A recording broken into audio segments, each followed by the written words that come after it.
이에 빌라도가 예수를 데려다가 채찍질하더라.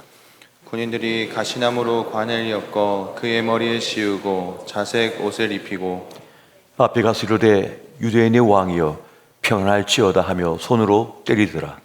빌라도가 다시 밖에 나가 말하되 보라, 이 사람을 데리고 너희에게 나아오나니 이는 내가 그에게서 아무 죄도 찾지 못한 것을 너희로 알게 하려 함이로라 하더라.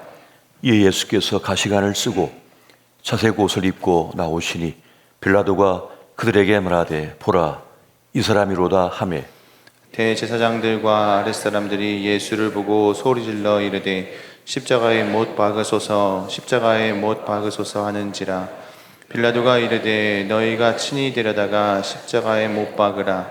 나는 그에게서 죄를 찾지 못하였노라. 유대인들이 대답하되 우리에게 법이 있으니 그 법대로 하면 그가 당연히 죽을 것은 그가 자기를 하나님의 아들이라 함이니이다. 빌라도가 이 말을 듣고 더욱 두려워하여 다시 관정에 들어가서 예수께 말하되 너는 어디로부터느냐 하되 예수께서 대답하여 주지 아니하시는지라. 빌라도가 이르되 내게 말하지 아니하느냐, 내가 너를 놓을 권한도 있고 십자가에 못 박을 권한도 있는 줄 알지 못하느냐. 예수께서 대답하시되 위에서 주지 아니하셨더라면 나를 해할 권한이 없었으리니 그러므로 나를 내게 넘겨준 자의 죄는 더 크다 하시니라. 이러함으로 빌라도가 예수를 놓으려고 힘썼으나 유대인들이 소리질러 이르되 이 사람을 놓으면 가이사의 충신이 아니니이다. 무릇 자기를 왕이라 하는 자는 가이사를 반역하는 것이니이다. 빌라도가 이 말을 듣고 예수를 끌고 나가서 돌을 깐 뜰 히브리 말로 가바다에 있는 재판석에 앉아 있더라. 이날은 유월절의 준비일이요 때는 제6시라. 빌라도가 유대인들에게 이르되 보라, 너희 왕이로다. 그들이 소리 지르되 없이 하소서, 없이 하소서, 그를 십자가에 못 박게 하소서. 빌라도가 이르되 내가 너희 왕을 십자가에 못 박으라. 대제사장들이 대답하되 가이사 외에는 우리에게 왕이 없나이다 하니 이에 예수를 십자가에 못 박도록 그들에게 넘겨주니라. 아멘. 빌라도의 법정에서 예수님은 고초를 당하시고 순환을 당하셨습니다. 재판을 받으시는 장면을 우리가 봅니다. 누가 누구를 도대체 재판한다는 것입니까?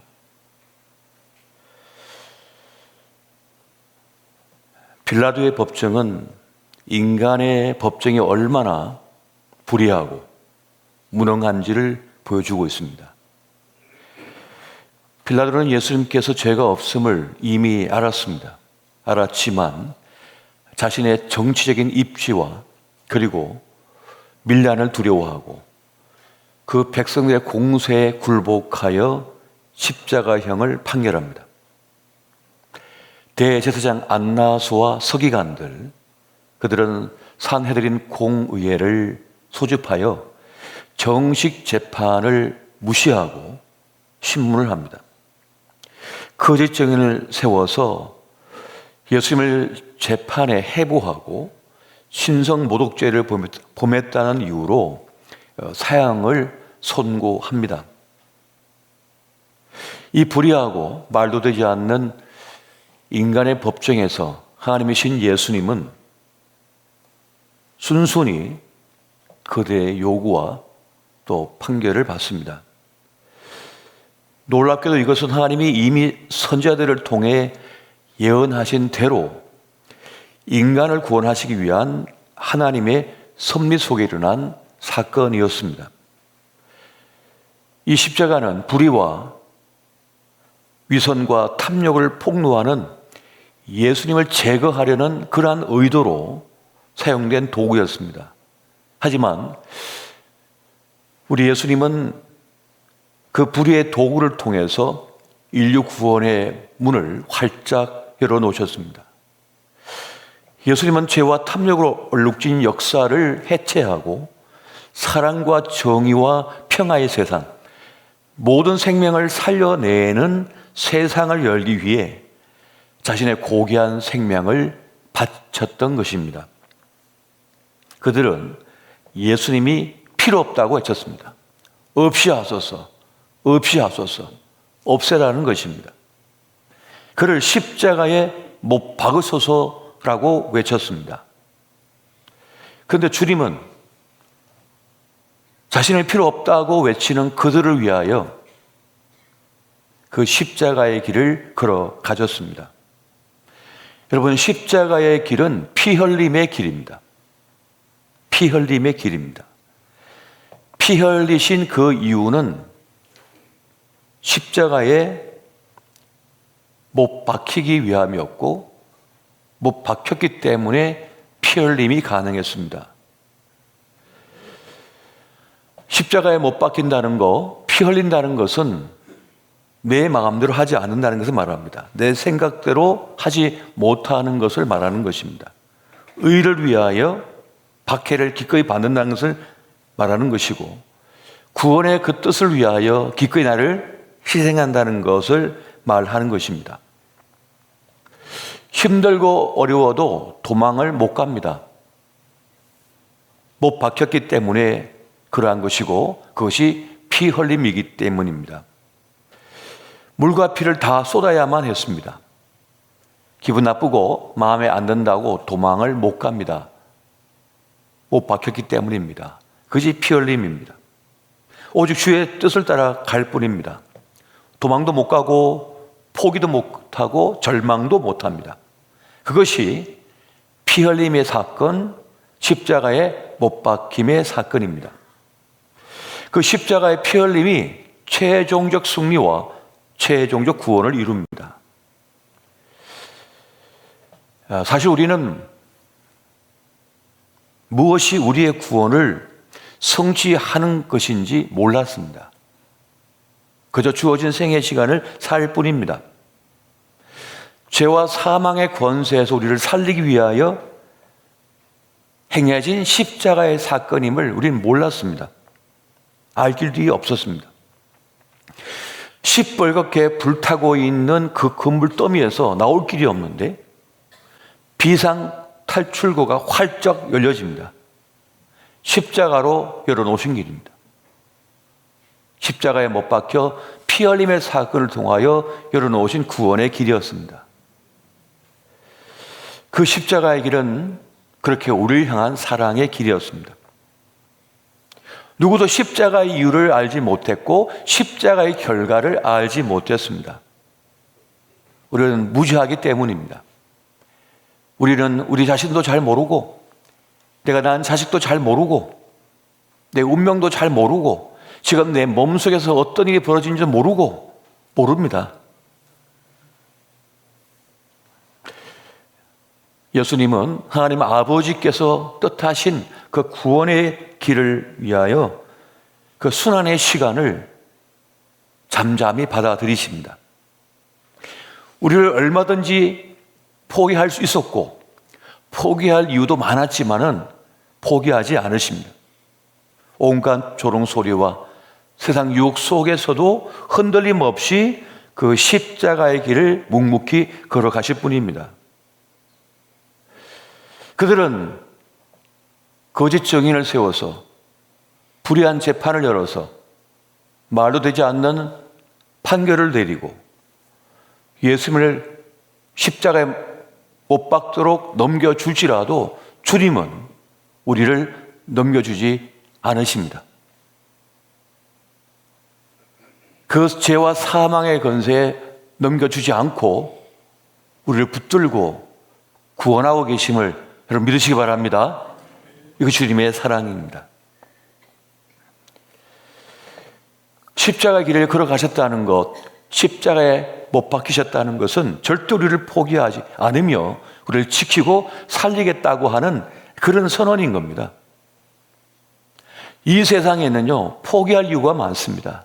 우리를 포기할 이유가 많습니다. 우리를 방치할 이유가 많습니다. 근데 주님은 우리를 절대 포기하지 않으신다는 거예요. 지킬 것이 있는 인생은 억울하지 않습니다. 우리 주님은 억울해하지 않으십니다. 잠잡이 유월절 어린 양이 되셔서 그 십자가의 길을 걸어가십니다. 우리를 사랑하시기 때문인 거죠. 여러분, 세상에서 가장 힘든 일은 고된 일이 아니라 헛된 일을 하는 것이다 하는 말이 있습니다. 주님은 우리를 사랑하시기에 그 십자가의 길을 영광스럽게 고귀하게 여기시고 걸어가셨습니다. 자신의 운명이라고 믿었고 자신의 숙명이라고 믿으셨습니다. 마땅한 일이요, 기쁨의 일이요, 영광의 일로 여기셨습니다. 사랑하기에 기꺼이 화목제물로 자신을 바쳐버리셨던 겁니다. 자신을 조금 더 아까워하지 않고 바쳐드린 사건이 십자가의 길의 사건이 되겠습니다. 사실 우리는 내가 얼마나 존귀한 존재인지 모릅니다. 우리는 우리가 얼마나 존귀한 인생인지 모릅니다. 그저 세상이 붙여놓은 딱지, 가격표로만 자신을 알고 있습니다. 자기가 얼마나 존귀한 존재인지를 모르고 다른 사람들이 얼마나 존귀한 존재인지를 가치를 모르기 때문에 함부로 다루는 겁니다. 지금도 이 전쟁이 그래서 발생하는 겁니다. 함부로 여깁니다. 사람을 함부로 판단합니다. 자기보다 못하다고 여기고 폄하하고, 혹은 자기를 높다고 여기고, 혹은 자기를 형편없다고 여기고, 혹은 남을 너무 높이고, 제대로 모르기 때문에 그렇게 행동들을 하는 겁니다. 그러면 어떻게 우리의 존재 가치를 알 수 있는가? 값을 치르는 것을 보면 알 수가 있습니다. 독생자 예수 그리스도를 하나님 아버지는 기꺼이 화목제물 되시도록 십자가에 못 박히게 했습니다. 우리를 살리시기 위해서. 우리가 그렇게 존귀한 존재라는 거예요. 하나님만이 우리의 가치를 아시고 제대로 값을 치르시는 줄 믿으시기 바랍니다. 우리를 제대로 아시기에 그에 합당한 값을 주님께서 치러주시는 겁니다. 후하게 값을 쳐주시는 거예요. 우리 인생을, 우리의 삶을 말이죠. 천하보다 귀하다고 여기십니다. 우주보다 귀하다고 여기십니다. 자기 독생자를 십자가에 못 박혀 죽게 하시기까지 우리를 아끼신다고 말씀하는 것입니다. 이 사실을 아는 우리는 주님께서 그 십자가의 길을 걸어가셨던 것처럼 우리 또한 우리의 십자가의 길을 걸어갈 수 있어야 하겠습니다. 왜 그래야 할까요? 우리는 신부이기 때문에 그렇습니다.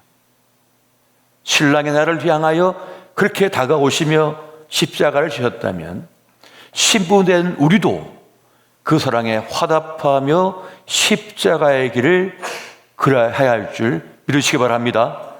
그것이 마땅한 도리인 것입니다. 다니엘과 에스겔 선지자는 동시대를 살았습니다. 바벨론 포로기를 함께 살았습니다. 그런데 다니엘은 왕실에서 고귀한 신분으로서, 물론 고급 관리로 살았지만 죽을 고비를 여러 번 넘기면서 하나님의 뜻을 이루어갔습니다.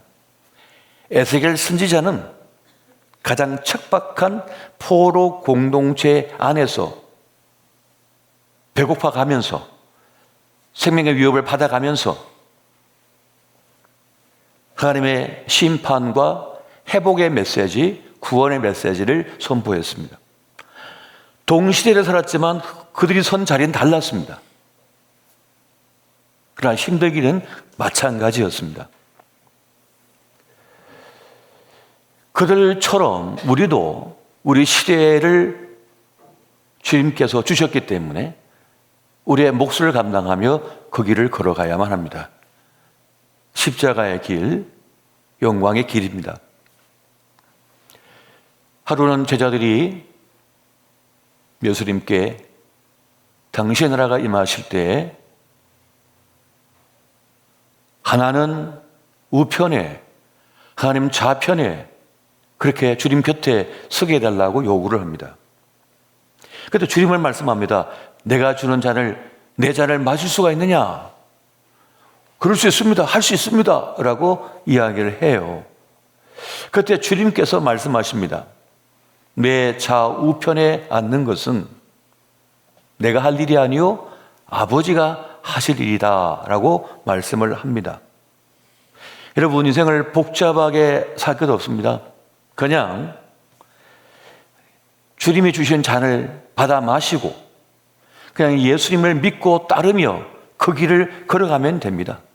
그렇게 살다가 죽으면 나머지는 주님께서 알아서 하실 줄 믿으시기 바랍니다.